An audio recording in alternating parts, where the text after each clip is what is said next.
Up on Mountain News this morning, 2 people are behind bars in Laurel County after police say they severely neglected a child in their care. And in Scott County, 1 woman is giving back to her community after having a tough battle of her own with addiction. Plus, we take you to West Virginia, where there's an update on the recovery of a dog found nearly starved to death earlier this month. Dedicated to Eastern and Southern Kentucky, this is WYMT Mountain News This Morning.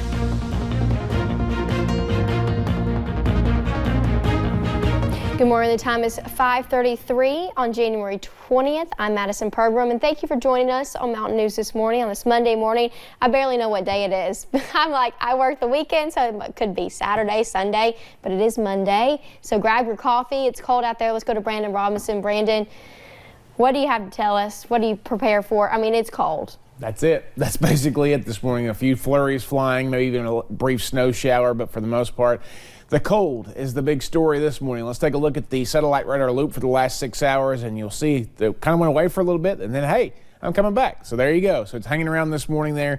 Could be blowing snow in some locations, making visibility a little bit rough. So just be careful this morning, especially in some of those higher elevations. 16 is a popular number, along with 17, 18, 119, actually 2 19s there. Harlan and Ashland. 21 in Middlesboro is the hot spot. And I'm using air quotations to say that this morning because when you factor in the wind chill, it feels like single digits across most of the region. Your 12-hour planner today, it's going to take us a while to even get above the 20-degree mark. And then after that, 29 is our forecast time today. When you factor in that wind chill, even regardless of the temperature this afternoon, it's still going to feel like the teens across most of the area. So a cold day and another cold night ahead. We'll talk more about it coming up here in a little bit. Madison.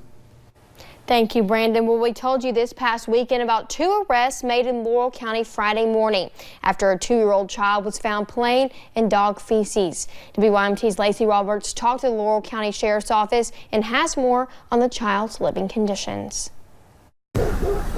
All beginning with the welfare complaint at this home. When they did, they noted deplorable living conditions inside, where law enforcement found a 2-year-old child playing in dog feces. Conditions outside, only some confirmation to what was also inside. And what we think was dog urine. There was dog feces all over the residence. Some of the dog feces was as deep as 1 inch. Deputies immediately arrested the child's father, Joey Ridner, and aunt, Tammy Hammonds, charging them with first-degree criminal abuse. The child taken away by social services. And speaking with the arresting officer in this matter, he said it was the worst that he's ever seen. And this Class C felony is punishable by 10 years in prison. They also noted that the 2-year-old child had dog feces in its toes and was playing with a bottle of bleach. When asked when the child had last been bathed, they could not remember. Deputies saying cases like these are happening too often. We've had several cases here most recently, and it's always the same set of circumstances. A child's not being taken care of properly. And that placing the child in a safe living environment is their first priority. In London, Lacey Roberts, WYMT Mountain News. Now, both the child's father and aunt are still in the Laurel County Correctional Center, waiting on their first appearance in court. And staying in Laurel County, the Sheriff's Office is also reporting deputies and city police located a stolen vehicle. Deputies pulled over 27-year-old Robert Smith of London. Smith was driving a black Toyota Camry when a deputy pulled him over for multiple violations. Deputies found the car he was driving was reported stolen out of Corbin. A firearm in the front passenger seat was also found to be stolen. Smith was taken to the Laurel County Correctional Center. And officials with the Laurel County Sheriff's Office also say deputies arrested a woman for falsely reporting multiple crimes. Deputies arrested 58-year-old Kathy Learer of Ohio early Saturday morning. Officials say Learer reported a burglary in progress along with several other incidences, all determined to be false information. Deputies charged her with public intoxication and harassing communications. She was taken to the Laurel County Correction Center. And you may remember a little dog found in West Virginia that stole the hearts and attention of people all over, even from 1,000 miles away. She was starving to death when someone found her earlier this month. Now little Shelby is in recovery. But as Taylor Eaton shows us, those taking care of the dog are hopeful about what is ahead for this survivor. You want to try to get out? only this little dog could talk. We just wish we had had the ability to look back and find out what their history was. She might be able to fill us in on what she has endured. You really wonder. But just by looking at her, you can tell it's been a lot. We actually got a message on Facebook Messenger the other day on Friday evening saying that someone who lived at an apartment complex went out to put garbage in the dumpster and they saw a little dog that they believed to be dead next to the dumpster.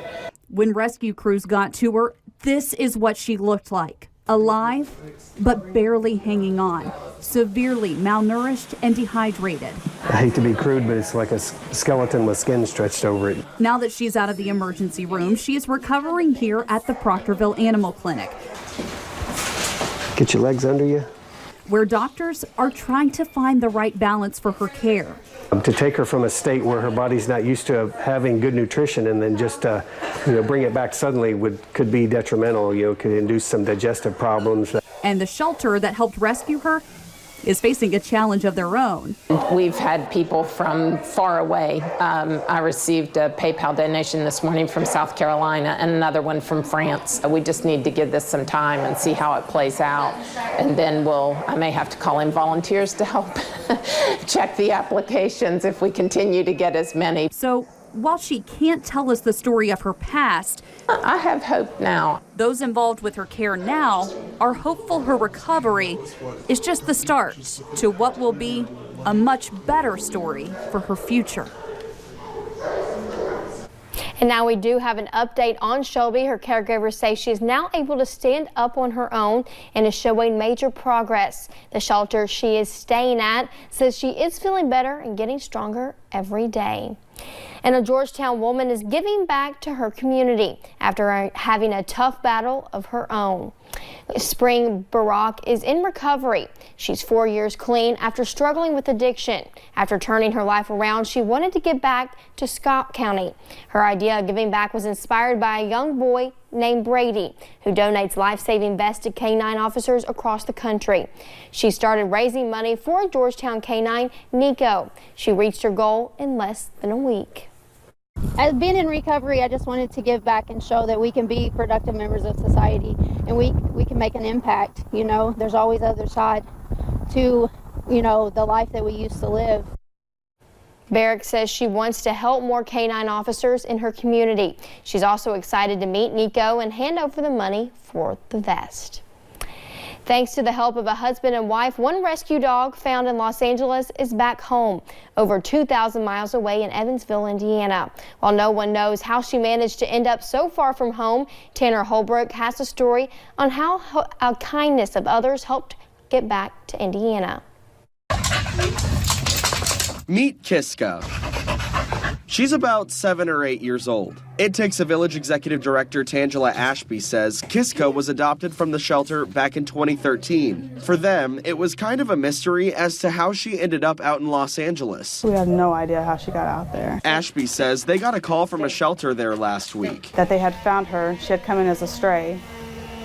And that her microchip came back to It Takes a Village. So, yeah, we had to find a way to get her back here. So they worked to get her back to Indiana, using social media to help. Put the word out that, anybody had connections in California or had any ideas how to get her back. We had hundreds of people contact us. We happened to have a follower, a big supporter that lives in California, so we caught a hold of her. She went to the shelter, pulled her for us, and then a truck driver happened to be 23 miles away from where she was at. And that truck driver? Well, he's from Princeton. He was driving back home from Los Angeles with his wife. And they made the special delivery Sunday morning, leaving Ashby reflecting on how great her community really is. You realize how many people really care. Now, It Takes a Village commented on Facebook they have tried contacting Kiska's adoptive family but have had no luck. The organization says they don't know exactly how she ended up in Los Angeles. And we have officially wrapped up our second annual Kentucky Fishing Expo at the Corbin Arena. This past weekend was one for the books for both our hobby and competitive fishers in the Tri-County area. One group, Honest Mike Outdoors Fishing Tournaments, came all the way from Texas. Some of those over the events are from Kentucky and are bringing a tournament to the area in the upcoming months because they know how good the fishing is firsthand.